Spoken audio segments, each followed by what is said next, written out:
Ici, c'est DSU Live. C'est DSU Live. Enjoy the association. Sur le salon de l'information jeunesse sur Boulogne-sur-Mer. Alors un salon d'information jeunesse qui est organisé par le CRIJ.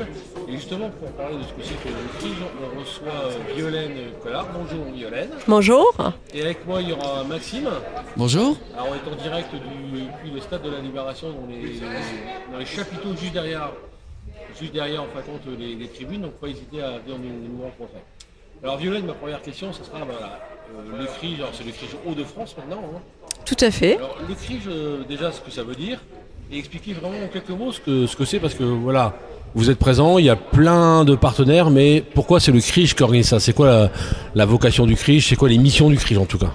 Alors le CRIJ déjà ça veut dire Centre Régional d'Information Jeunesse et on a effectivement une dimension Hauts-de-France.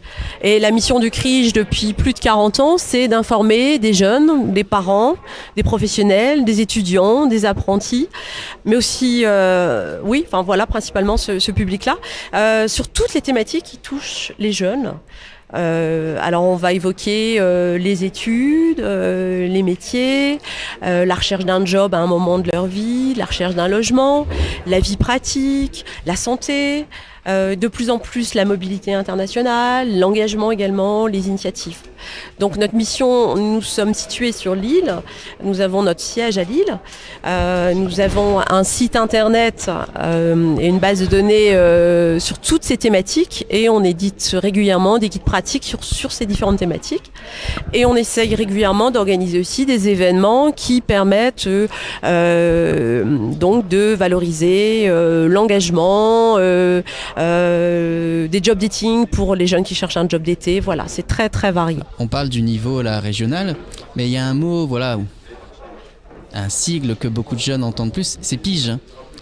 Oui. Alors, c'est un centre régional d'information jeunesse, mais le CRIJ anime aussi un réseau de 100 points information jeunesse qui sont répartis sur toute la région. Et aujourd'hui, nous sommes à Boulogne dans le Pas-de-Calais et donc nous avons aujourd'hui mobilisé les points information jeunesse du littoral de la Côte d'Opale et aujourd'hui plus particulièrement avec la ville de Boulogne. Donc effectivement, nous avons aussi des relais sur tout le territoire. Parce que c'est important, je pense, cette relation de proximité avec le jeune, parce que voilà, à l'heure où on est dans la toute numérisation, on pourrait imaginer que le CRIJ allait aller dans sa tour d'ivoire, je caricature, pour dire vous connectez à Internet, cliquez 1, cliquez 2. Mais c'est important, je pense, que dans cette relation de proximité, d'avoir en fin de compte un interlocuteur humain. Tout à fait. Vous privilégiez ça quand même, je pense. C'est pour ça que même si le CRIJ a son siège à Lille, on a quand même nous aussi un local d'accueil à Lille. Mais l'idée c'est de pouvoir aussi informer les jeunes par l'intermédiaire donc des structures qui sont implantées plus localement dans des centres sociaux qui dépendent du service jeunesse ou d'une mission locale, un peu partout sur la région, et d'être au plus près des jeunes dans leurs problématiques. Et donc on est aussi présent dans ces structures, mais on participe aussi à des événements comme aujourd'hui où on a souhaité valoriser l'information jeunesse sur ce territoire et notamment sur Boulogne. Parce que là, dans le salon, nous on voit, après on invite tout le monde à venir nous rejoindre, il n'y a pas que les points d'information jeunesse. On voit qu'il y a une variété d'acteurs qui gravitent autour de l'accompagnement de la jeunesse. Alors oui, effectivement, nous sommes généralistes et sur l'ensemble de ces thématiques, on a associé les partenaires qui sont spécialisés sur ces thématiques. Donc on a associé sur la mobilité internationale les partenaires sur le territoire qui peuvent effectivement accompagner des jeunes dans des projets de mobilité ou qui ne connaissent pas la possibilité de partir, qui ne connaissent pas les dispositifs, les aides qui existent. Et on a fait la même chose, on a associé effectivement différents acteurs, même sur la santé, sur l'emploi, sur la recherche, sur les études également. Donc, et on sait, nous par expérience maintenant, que les thématiques qui reviennent le plus souvent, c'est effectivement orientation études, initiative engagement, vie pratique logement, on va dire, et job et emploi. Voilà. Oui, en fin de compte, le CRIJ ou les points d'information jeunesse sont des entrées pour aller chercher tous vos réseaux connexes ou de partenaires derrière. Par contre, ça permet aux jeunes, alors si j'ai bien compris, d'avoir qu'une seule entrée, je pousse une porte, Si j'ai un problème de logement, ben, Ouais. j'ai pas en face de moi un spécialiste du logement, je pense.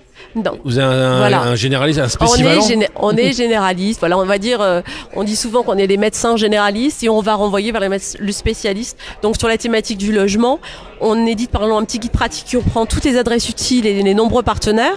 Mais si on accueille le jeune aujourd'hui, par exemple, on va aussi lui dire, aujourd'hui il y a Action Logement qui est là pour t'expliquer les dispositifs qui permettront de, par exemple, financer ton dépôt de garantie. La CAF est présente. On va lui dire, tiens, tu peux aller voir la CAF parce que à un moment, tu pourras faire une demande d'aide au logement. Et on sait très bien que les jeunes ne connaissent pas bien forcément les bons interlocuteurs, vont vers le bon interlocuteur, ils ne connaissent pas bien les dispositifs et les aides auxquelles ils peuvent prétendre. On a quelque part aussi dans l'idée de briser la vitre, quelque part, de leur permettre d'aller vers aussi. Là, à des moments où ils n'allaient pas forcément, parce qu'il y avait peut-être une crainte, ou il y a peut-être une méconnaissance, là, on casse. Et on sait que parfois, les jeunes ont du mal à aller vers les partenaires, ne serait-ce que déjà dans la mobilité, se déplacer, même au sein de la ville, leur dire il faut que tu ailles là. Oui, alors il y a beaucoup de choses qui sont numérisées maintenant, qui se font via Internet, on est d'accord, mais il y a aussi parfois des démarches à faire et amener aussi le jeune à lui dire tiens, pour cette demande-là, tu peux aller frapper à cette porte-là, tu pourras être accompagné. Voilà, un jeune qui cherche un service civique, il y a une plateforme, c'est vrai, qui existe nationale, mais on peut aussi rencontrer des partenaires localement qui recherchent des services civiques actuellement et s'informer sur la mission qui pourrait l'intéresser. Non, puis ce qui est intéressant, d'après ce que vous dites, les points d'information jeunesse, les informations sont situées au cœur de structures qui ont déjà une activité. On pousse pas la porte de l'information jeunesse. À mon nez, on pourrait rentrer, je pense, dans un centre social. C'est ça. Et voilà, il y a tout ce panel. Est-ce que c'est important aussi de le mettre en culture quelque part, en fin de compte, ce point d'information jeunesse, et pas l'externaliser pour qu'il soit en fin de compte une zone seule. C'est ça. D'ailleurs, c'est souvent porté par effectivement des centres sociaux, des services jeunesse, donc avec une volonté de la commune d'aller vers les jeunes, d'avoir une activité. Ça peut être également dans des missions locales. Alors là, c'est très souvent avec une portée plus emploi, formation bien évidemment, mais ça englobe tout. La thématique emploi englobe la problématique du logement, de la santé. Enfin, on sait que c'est très généraliste. Donc, ce sont des structures qui sont tout à fait à même d'accueillir un point information jeunesse. Ça se mélange dans la société. Tout à fait. Faire société ensemble, c'est ça aussi. Tout à fait. Non, je pense qu'on est très complet. On va inviter tout le monde à nous rejoindre ici au Stade de la Libération. Tout au long de la journée, on va recevoir tous les partenaires dont on veut parler. Action Logement, par exemple, mais il y a aussi la CAF, il y a le Mission des services civiques, il y a la FEV. Il y a plein de gens qui tout un ensemble de thématiques et qui vont aussi permettre de rencontrer tout le monde. Et justement, on vous invite tout au long de la journée de rencontrer ces gens-là qui vont venir parler de leur spécificité, même de leur passion. Je pense que tout à fait. C'est des gens qui sont passionnés, donc ce sera très intéressant. En tout cas, merci Violaine de ce mot d'introduction. De toute façon, on se retrouve en fin de journée pour faire un point sur la journée. De l'autre côté, on est là toute la journée jusque 16h30 au Stade de la Libération non-stop. Et après, il y a aussi de l'autre côté, il y a aussi des élus qui planchent aussi sur le sujet de la jeunesse. On va parler de sujet, pas de problématique, parce que la jeunesse est plutôt un sujet qu'un problème. On va positiver un peu la chose. Et on se retrouve en fin de journée pour faire un bref débriefing de la journée à chaud. D'accord ? Avec plaisir. Ça voilà, marche. Merci bien. Merci. Et à tout à l'heure en fin de journée. À tout à l'heure. Ici, c'est DSU Live. C'est DSU Live. Enjoy the association.